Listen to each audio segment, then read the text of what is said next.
The views and opinions expressed by the guest author or speaker during this live session are their own and do not necessarily reflect the views of Reader's Magnet. The content shared is for informational purposes only and does not constitute endorsement or promotion of any particular belief, ideology, or product. Hello, authors, book lovers, and storytellers. Welcome to the RM Hive. You're tuning into Reader's Magnet's featured author interview. I'm Brittany, and today I have the honor of speaking with Sanjay Srivatsa, author of the remarkable and deeply personal book entitled 4 Minutes Past Midnight, A Moment in Eternity. This is more. This is a book that needed it took more than a decade in the making, right, Sanjay? A son's Yes. promise fulfilled, a father's secret wartime story finally told. Drawing from original letters, photographs, official documents, and handwritten notes, Sanjay crafted a gripping blend of memoir, history, and cultural travelogue that sheds new light on World War II, Asia, and the Indian independence movement. So, Sanjay, thank you so much for joining us today. It's truly a privilege to be here with you doing this author interview. My pleasure. Thank you very much, Brittany. Could you do a little introduction about yourself before we go to the main part of the interview? Sure thing. Yeah, I this book actually spans about 165 years of my family's life. So it goes very deep into the foundation. And I'm not an author. I'm not a writer by any means. Actually an engineer. I worked for many years in the industrial market. But I love storytelling, hearing, reading, and even telling. So this is my second book. And this was actually part of a promise or an oath that I made and the fulfillment of that. So, Sanjay, with that said, my first question is for those who are just discovering your work here at this live session, what is 4 minutes past midnight, a moment in eternity, all about? Okay, so and this is my belief, and I'm sure this is everybody's belief, that every book must have three components to it. It's got to have a story, Mhm. it's got to have a message, and it's got to have a moral, right? And that is truly a complete book, because then people walking away are walking away with different sets of values. So in that same vein, um, it's a story of my father, of his young life, a tumultuous period where he escaped tyranny in so many different ways, coming very close to death, at least four times. Uh, at the second tier, it's a warning, and it's a warning I'm sending to the readers that, hey, do not just accept history that is in textbooks. Mhm. History is not in textbooks. History is lived, and history is lived in different regions of the world. Just because if somebody doesn't look like you or talk like you doesn't mean that they cannot uh, converse with you or understand the same level that you do. So borders, language, culture. If you truly want to understand history of a place, you need to understand the language, right? Because that's where you truly understand what somebody wrote. You need to understand the culture. Culture really significantly impacts, especially in Southeast Asia. You're from there as well as myself. You know how much culture is Yes. embedded into history.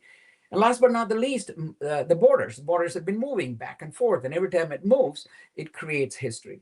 So it's a warning to somebody saying, don't just read a book or something to understand history. You have to live it, okay? And then you will truly understand history and be able to appreciate why certain things happen. And then the last thing is, of course, the moral. And the moral is, listen, be tolerant. There are just so many Be things going on in the world that you don't even know about. Don't make the assumption that you know it all. Be tolerant. tolerant. Be Yes, All be right. tolerant. The next one is keep an open mind. Just because it's something that you don't understand, just because it's a behavior that you're not able to comprehend, doesn't mean Mm-hmm. that it's not right. Yeah, so you need to do research and find out. And the last thing, and especially this is to to young readers, back when I was growing up and I was a kid, there was maybe two newspapers, and everything they printed, you accepted. Now there are Yeah, hundreds and thousands of news information, and it's very hard to mhm, figure out what is right, what is wrong, right? So that is I true. always say the third part of the moral is trust, but always verify what you trust. Definitely. So those are So, the three: story, yes. message, moral. Story. What was it again? Story, Story, message, message, moral. moral. All right. Which brings me to the next question. Sanjay, this book is the result of a promise you made to your father, right? Yes. A promise to tell a story that was kept secret for so long. So, what or who ultimately inspired you to write it, and what made you finally decide that the time was right? Well, no. First of all, I gave an oath uh, to Mhm. do that, and I was also told that I cannot publish the book until 20 years after his demise. Um, Obviously, because there's a lot of information that is sensitive, and Mhm. especially closer to the time that he was alive, it could have created a lot of difference of opinion and passionate reactions. So he wanted to protect the family. So he said, just wait 20 years, and history always smooths things out. So that was the second thing I had to do. But then when I really started looking into it, my father, his whatever notes he made, whatever story he told, very much like a travel log. I went there, I went to this place, but really did not have what I call sensory perception. It didn't have all the pieces, the tense, the taste, the smell, the feeling, the emotions. So I had to inject all that. And then there were a lot of parts of the timeline of his story and the real history and what people were telling me that I interviewed, and they didn't mesh. So I had to really crunch to that information to find that one true message coming out, and that took a long time. Yeah, the c- the whole process of it, definitely it will take time. All right. Yes, good things come when you wait. Yeah, I agree with that. Patience is very important because Yes, the most worthwhile things in life are worth waiting for. absolutely, Right. So, absolutely. with that said, you've mentioned, Sanjay, that your father kept the story secret for decades. He even asked you to, was it 20 years? 20 years, yeah. 20 years. Yeah. How did it feel to finally bring it into light now? Do you think he would have approved of how you told the story? Well, he's no more, so he's probably up there smiling. But I do know that a lot of the people that knew of him Mhm. knew parts of the story. Nobody knows the complete story, not even my own family, uh, Oh, because the the the journals that my father kept are permanently lost. I'm the only one who's read that more than once, or even once. So oh, it's all up here. Okay. So a lot of people who kind of had the peripheral vision, they appreciate knowing the truth, right? They knew that he was yes. destined for greatness, and they needed to know where that came from. And so that was part uh, uh, of the result that is featured in this book. Personally, for me, it's definitely checking off an item off my bucket list. It's a very Bucket prominent list. item, but it's a relief that for almost 100 years, um, people were thinking or mistakenly making wrong inferences of my father's history, and once and for all, I'm finally putting all that to rest, and in Sanjay, fact making him a war hero. yes, of course. With his story, I haven't even read it, but I can already tell. But before I proceed with my next question, Sanjay, I see a comment here by Young One Joseph Kirkpatz. That's quite a name. He commented it. I love to see some of his father's handwritten notes. I believe you showed It me. is there. It's You, included all. you So have, towards the end of the book, yes. you have his in his own pen a synopsis, and then of course the various The, documents, all of yeah, which can you show are it right are now right, to and the viewers? I have I a bet they'll compendium of appreciate. all his documents. right here, as you can see, and they're included in this booklet, Wow. as well as his handwritten synopsis. As such, this is also included in the book itself. And then beyond that, I also have this relic, which I The restored camera. very responsibly. And this camera has a very prominent role in the book. In fact, the book would not exist had it not been for this camera. Yeah. I really think that's one beautiful camera, and I'm a vintage lover myself. All right. Yeah, this So is, they don't even make that anymore. It's made by Carl Zeiss way back in 1920. It was the top of the 1920. technology, one of a kind, because one of the things that it does is you can just close it up like this completely, and it doesn't even look like a camera. In fact, the Yeah, fact that it doesn't look like a camera is also included in the book. it looks like a handbag from my Yeah, view here. yeah, yeah. So there is a very interesting anecdote about that as well. And the best part is, I believe you told me that it still works. It still works. You can Yes. use it. Wow. Yes. So with that said, Sanjay, you spent more than 10 years, right? Corroborating Yes. your father's Yeah, story. 2008 through Yeah. 2018 is what I spent trying to do the research. I talked to over 40, 50 people. And then I actually had to travel overseas. So I did a lot of traveling overseas from here to Southeast Asia, talking to different people, trying to, again, verify and confirm independently the story that I'm putting together. Yeah, I was about to ask you that. What was your research journey like? What was it tedious for you, or did you love every moment of it?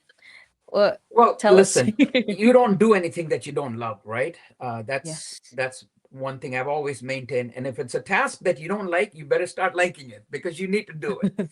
Okay. But Definitely. listen, I will be remiss if I didn't mention that it was not frustrating at times. It was tedious and frustrating. Not the fact of going and talking to different people, but you ask 10 people one question and you'll be surprised that you get at least 5 to 7 different answers. Yeah. And, A and they all may variety. sound plausible. So, especially when you're talking to someone about hundreds of years ago or 50 years ago, trying to get them to, conjure up Mm. things in their memory. And, people react to events differently. People react to written content differently.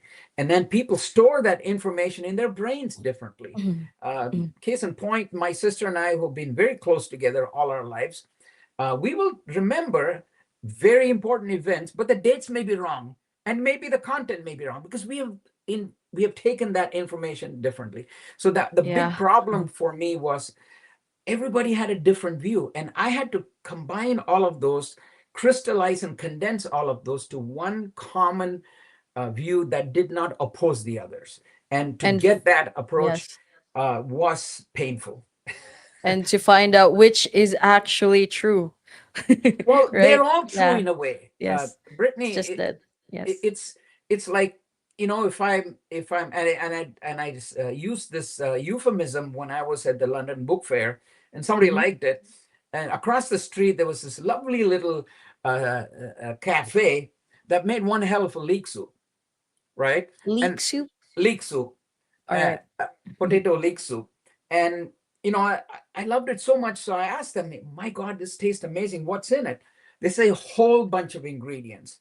I said, why are there 23 ingredients? Why are there so much? Because every time somebody makes it, they add one ingredient and they feel there's a reason why. So All right. basically, a I story like is that. like a potato leek soup, is that you have to play with different recipes and pick the best portion of each recipe to bring it together into that amazing taste. Yes. That's what I had to do. Yes. So I was about to proceed with my next question, but someone commented here it's Rick's lose. Well, I know. Hold on. What's Well, the most surprising thing you discovered doing your research? Is that it? no, Okay. there's a lot of comments actually. If you can see it yourself, Yeah, yeah. So I, Rick's asked, I, what's the most I surprising thing was you discovered about during yes. my research? Very simple. when I started writing this book, my feeling about history, my feeling about what's printed in the Western sourced history books um, was pretty normal. I accepted that as history. But as I was doing more and more research, and I found deviations from that, and I found culturally and locally that story was being supported, but it's not being reflected at the high level history. So that's where I go to my second tier mission. That is the message. And the message is, Message. don't just accept things that you're reading in a textbook. You need to experience it, especially something like history. People say, yeah, history, yeah, I read a history in this textbook. No, that's not history. History is every second, every nanosecond, it's happening I constantly. agree. And until you're there, feeling it, feeling the impact, you don't know history. This one, another comment from a viewer, Sanjay, is by Jesse Flanagan. After spending over 10 years researching your father's story, how did it affect how you see him as a person? A Superman. A Superman. Nice. Only kryptonite can get him. No, no, it's very simple. And I've known him for a long time, being this way. And I think in a certain way, I'm like that too. Is never take no for an answer. All right. There is always a solution. You just need to find it. My next question would be, Sanjay, is that your father's story intersects with some of the biggest events of the 20th century, from the World War II, the Indian independence movement, to the Army. Did writing this book change how you personally see that period of history? Absolutely. Because the last time I learned about history of Asia is when I was in high school, right? High school. After that, who studies history? Pretty much, unless you're a history major in college. I went to engineering, so my Right. history education stopped at high school, Yeah. and all of my history knowledge are from Western textbooks and depiction of history written by the West.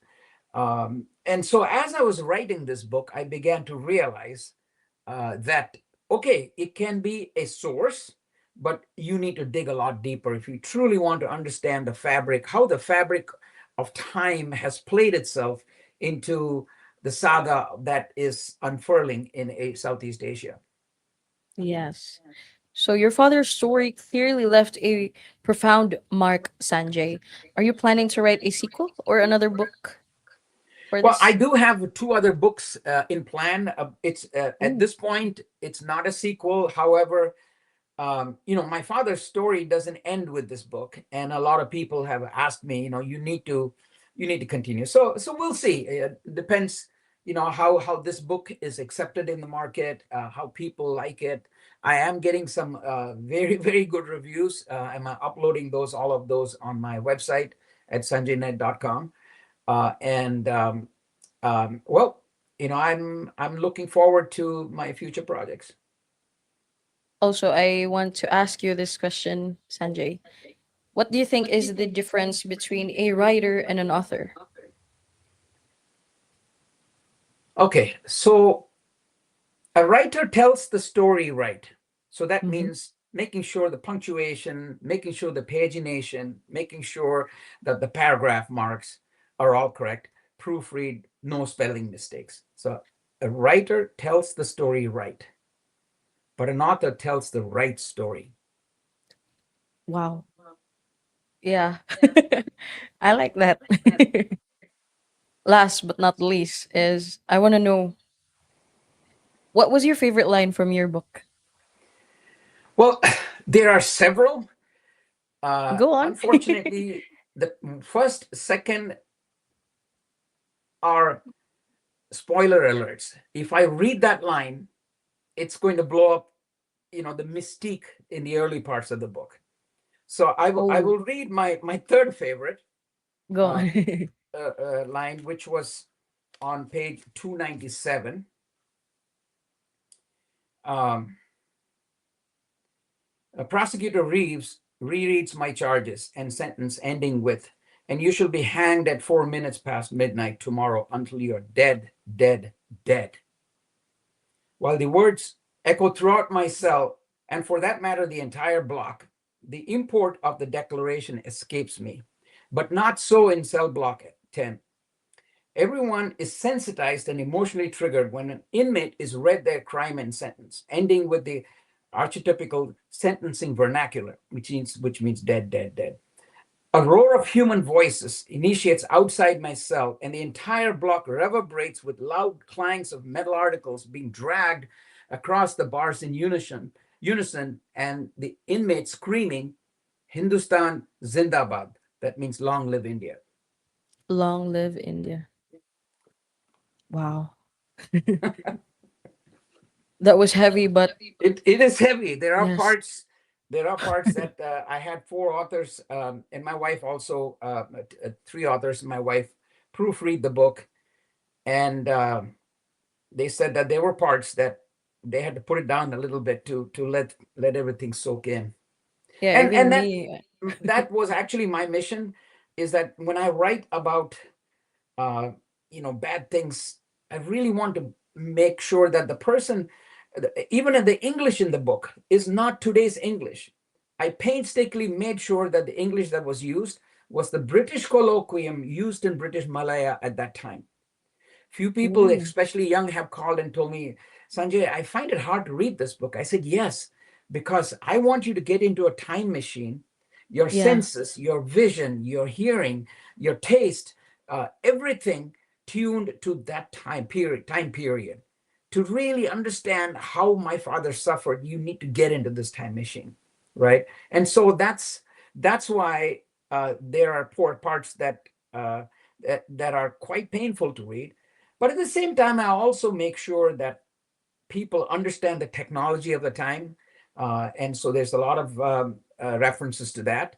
When I describe a meal, many people have said, Sanjay, I feel I'm eating that.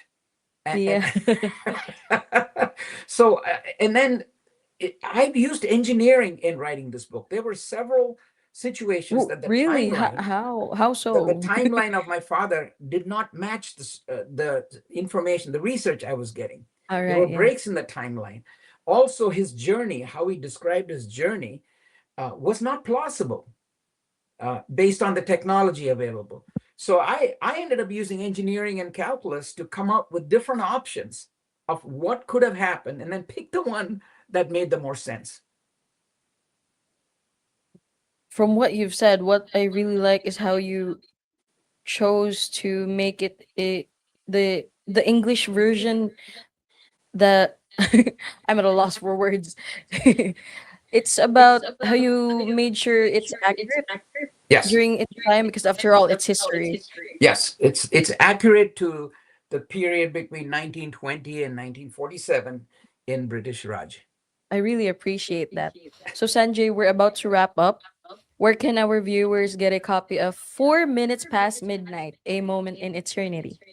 So as readers of Magnet say that we share your Yeah. story with the world, you can get that same story at a variety of places. Obviously, at my own website, sanjaynet.com, under the tab 4 minutes past midnight. Well, You can can you get it repeat that? from, beg your pardon? The website. Can you repeat the website so the viewers can visit? sanjaynet.com. It's there on your video, right there at the All right. bottom left.